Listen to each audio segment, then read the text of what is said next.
Dikutip dari jpnn.com, Komisi 10 DPR RI menunjukkan keseriusannya membahas nasib guru honorer dan tenaga kependidikan terutama usia di atas 35 tahun menjadi aparatur sipil negara (ASN). Rencananya, bulan depan panja pengangkatan guru dan tenaga kependidikan (GTK) honorer menjadi ASN yang diketuai Agustina Wilude mulai membahas masalah tersebut. Panja GTK menjadi ASN sudah rapat internal buat TOR dan rancangan jadwal, kata Wakil Ketua Komisi 10 DPR RI Abdul Fikri Fakih kepada jpnn.com, Selasa tanggal 9 Februari tahun 2021. Dia menegaskan, panja GTK ini sangat serius dan fokusnya menyelesaikan masalah guru honorer dan tendik. Targetnya mereka diangkat PNS. Kalaupun kemudian diarahkan ke P3K, kata dia, harus dengan syarat semuanya diangkat tanpa terkecuali. Ini kan mereka bukan pencari kerja. Mereka sudah bekerja lama dan butuh pengakuan pemerintah, ujar politikus fraksi Partai Keadilan Sejahtera, PKS, ini. Dia pun bisa memahami mengapa banyak terjadi penolakan terhadap P3K karena melihat rekrutmen tahap pertama penuh polemik. Regulasinya begitu banyak dan kemudian tidak dilaksanakan pemerintah. Walaupun para P3K ini kemudian ikhlas menerima kebijakan pemerintah, tetapi melihat itu karena ketidakberdayaan P3K. Kalau menolak, mereka harus melepaskan status P3K. Yang begini ini membuat kami konsisten mengawal pengangkatan guru honorer dan tendik menjadi ASN. Insya Allah pertengahan Maret tahun 2021, panja GTK mulai bekerja sehingga seluruh guru honorer dan tendik terangkat tanpa ada yang tercecer. Tanda seru. Dia menambahkan, pengangkatan guru honorer dan tendik menjadi ASN baik PNS maupun P3K ini sesuai ketentuan yang berlaku. Namun, semuanya diangkat dan tidak ada yang tersisa.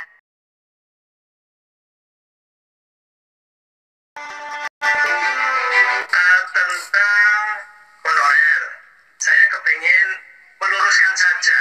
Jadi kalau bicara tentang honorer, jangan diperlakukan sama dengan yang baru, rekrutmen baru dan sebagainya.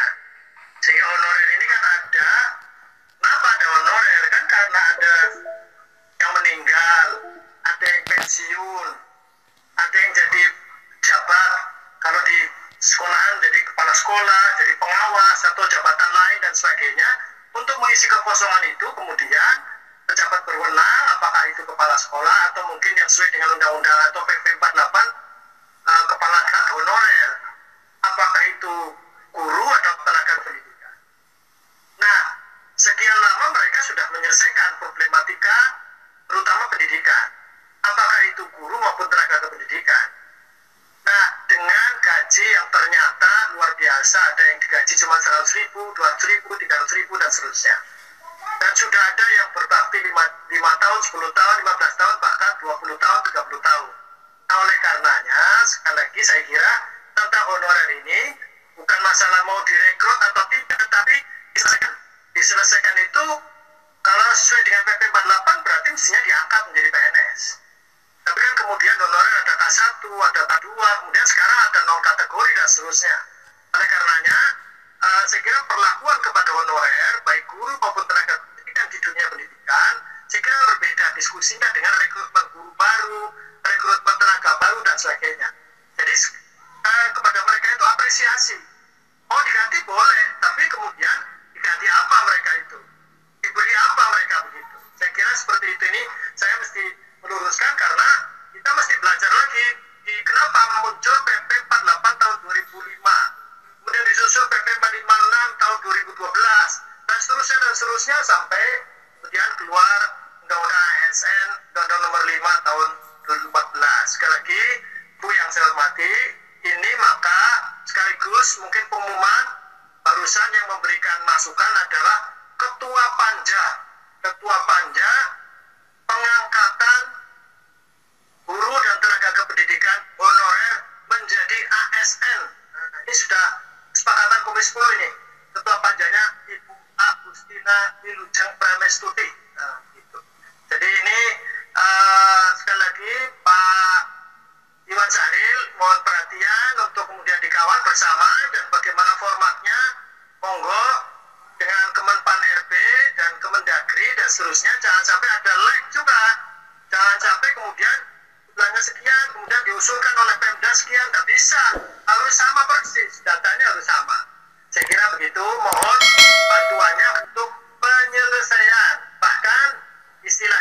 Komisi 10 bukan penyelesaian saja, tapi pengangkatan langsung. Jadi saya mesti menggarisbawahi ini supaya ini nanti mulai kerja langsung sampai itu mereka diangkat menjadi perhatian kita bersama. Kemudian yang kedua tentang ini afirmasi kepada dunia pendidikan. Bapak Ibu yang saya hormati, saya mau mengadres kepada Kemendagri. Jadi pendidikan ini adalah urusan yang sudah didesentralisasikan. Bahkan konkuren perguruan tinggi di pusat masih, kemudian SMA dan SMK dan pendidikan khusus di provinsi, dan SMP, SD, TK dan pendidikan usia dini di kabupaten kota. Sungguh pun tadi ada diskusi, silakan nanti diskusinya. Hanya begini masalahnya, itu sudah di state oleh Undang-Undang Dasar juga begitu, Undang-Undang tentang sistem pendidikan nasional juga seperti itu. Jadi 20% anggaran pendidikan kita adalah anggaran APBN, APBD kita adalah untuk pendidikan.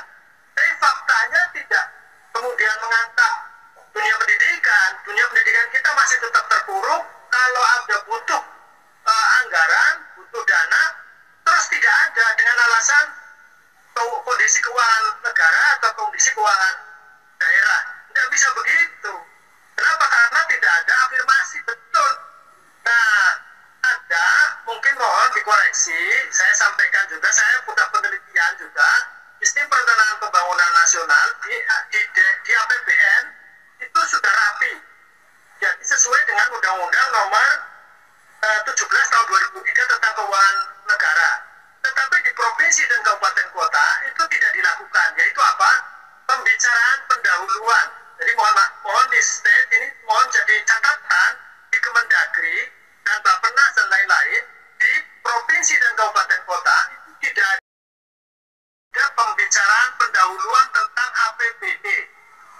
Nah, jadi ada langkah yang di state di Undang-Undang 17 2003, tetapi di Permendagri umpamanya tentang bagaimana tata cara penyusunan APBD itu tidak ada pembicaraan pendahuluan. Jadi setelah musrenbang ujungnya RKPD. Nah, setelah RKPD langsung pembahasan KUHP-PAS dan APBD. Tidak ada pembicaraan pendahuluan. Akhirnya afirmasi kepada pendidikan tidak ada. Dan bahkan yang disebut misalnya dana transfer umum itu ada yang disebut yang diperkirakan untuk pendidikan. Masa nomenklatur bunyinya begitu. Nomenklatur bunyinya yang diperkirakan untuk pendidikan. Dan akhirnya ketika tidak untuk pendidikan, ketika dicek atau diaudit oleh BPK juga tidak ada masalah. Jadi tidak menyimpang, padahal mestinya untuk pendidikan. Sekali lagi saya belum beri catatan, mudah-mudahan mulai sekarang dicek, dikoreksi, termasuk Permendagri yang mengatur tentang tata cara penyusunan APBD, ada memasukkan klausul pembicaraan pendahuluan supaya ada afirmasi untuk dunia pendidikan. Jadi tidak ada alasan kemudian untuk dunia pendidikan kita kekurangan dana, bagaimana ini 20%-nya kemana? Saya kira itu. Kemudian yang ketiga, mohon masukan juga, meskipun ini saya juga usul ini kepada Pak Ketua, panja ini panja terlalu panjang.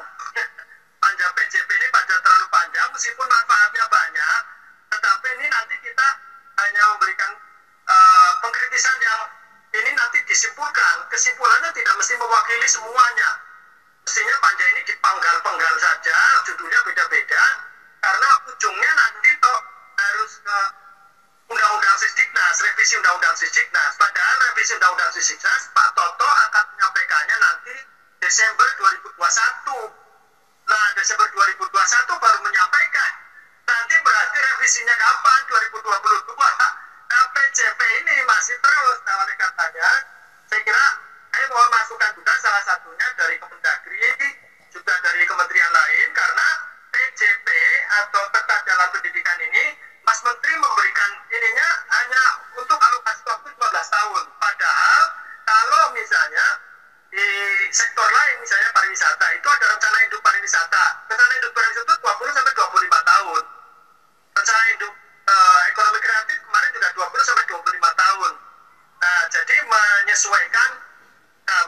RPJP gitu. Nah, tetapi ini 15 tahun. Ini kan agak menyulitkan. Mungkin saya kira perlu pandangan-pandangan atau pertimbangan dari kementerian lain supaya dokumen perencanaannya lain begitu dengan dokumen perencanaan lain yang sama juga dasar hukumnya. Terakhir sekali Pak Toto, mohon maaf saya tadi terusik juga oleh dari Pak Emi ya, Pak Emi dari Andu Mami dari Bapenas ya. Nah ini kita yang ada tinggal pisah UN sudah dihapus, kemudian AN dan sebagainya. Saya ini pisah ini apa sih? Pisah ini kan punyaan OECD. OECD ini Organization for Economic Cooperation and Development. Asal usul dari OECD itu adalah organisasi Eropa sesungguhnya. OEEC, Organization for European Economic Cooperation. Jadi asalnya itu negara-negara Eropa yang kemudian tahun 48 kemudian 61 menjadi ada negara Asianya.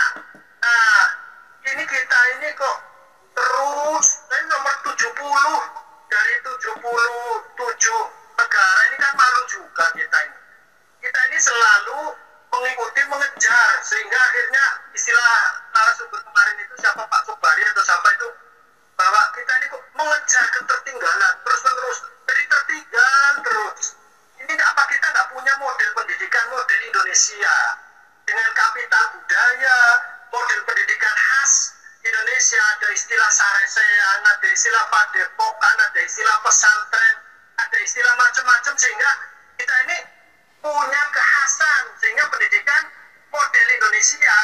Jadi orang dididik dengan cara metodologi dan sebagainya yang lahir dari kapital budaya Indonesia, karena kita ini punya, kalau enggak kita akan terus menggapai ketertinggalan terus, bahkan pernah selesai ketertinggalannya. Sehingga mohon maaf, apakah enggak ada ini kajian-kajian yang ini kita dianggap miskin penggalian terhadap filosofi pendidikan asli Indonesia? Ini apa enggak ada ini Pak Toto? Mohon maaf ini karena kita terus dipojokkan oleh para penggawa pendidikan dan filsafat dari Triakara,